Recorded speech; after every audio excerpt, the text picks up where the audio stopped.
Hi, I'm Danila Croce, and this is Find Your Dolce, the new podcast where we explore joyful living and how to create your Dolce Vita life. I'm so excited that you're here. Thanks for joining. Let's get started. Buon Natale and buone feste. I'm so excited to welcome you to this very special episode of the Find Your Dolce podcast. This is an episode to celebrate Christmas Italian style. We are going to discuss 5 top Italian traditions that are celebrated during the holiday season. Here we go. Number 1, the Presepio. This is a long-time tradition in Italy that began in 1223 when St. Francis of Assisi had a reenactment of the nativity scene. Since then, the Presepio has evolved to include tiny villages, a whole street in Napoli that celebrates the Presepio, and much more.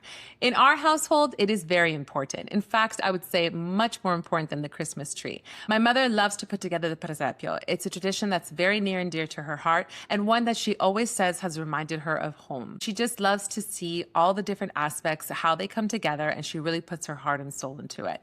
It's an amazing tradition and something that we all look forward to each year in our family. And like most traditions, it's something that we carry on in our own homes. I have my own little presepio and village, and while it's nothing close to my mom's, it's a work in progress. Next up is number 2, Biscotti. Everyone loves Italian biscotti any time of year, but at Christmas it's extra special. There are certain ones that are made only at this time of year. For us in Abruzzo, the one that we make is calginetti. You may say it differently because every part of the region has their own special way.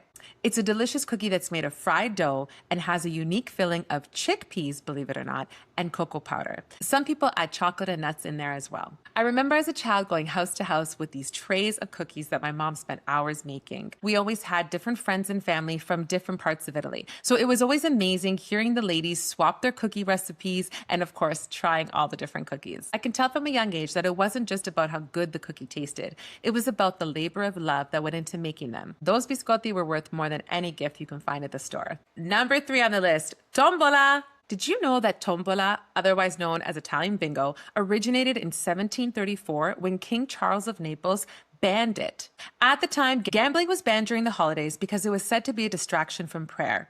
But citizens still found a way to do it, and they brought it into their homes. And so began the tradition of Tombola at Christmas time.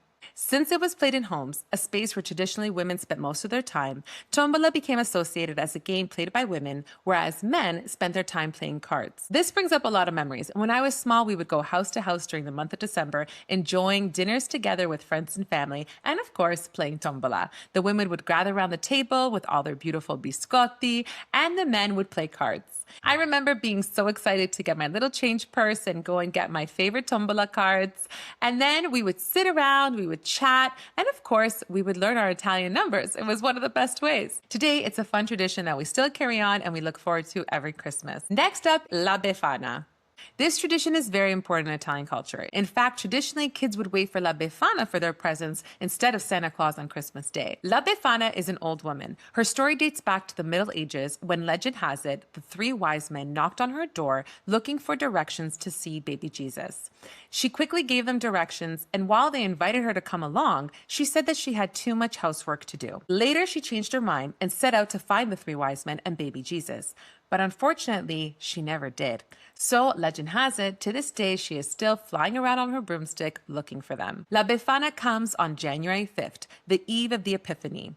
If you're good, she'll bring you a nice little candy or fruit, and if you're bad, coal. This is a fun tradition that we celebrate in Italian culture and in my very own home. I love how it teaches the kids not only about Christmas Day on the 25th, but the Epiphany on January 6th as well. And last but not least, number 5, red underwear. Italian tradition says that on New Year's Eve, you should be wearing red underwear to bring good luck, love, and prosperity in the new year. This belief has roots in ancient Rome, where the color red symbolized fertility, health, and protection from evil spirits. If you're going to follow this tradition, make sure that the underwear is new, and it's even more lucky if it's a gift from a sweetheart.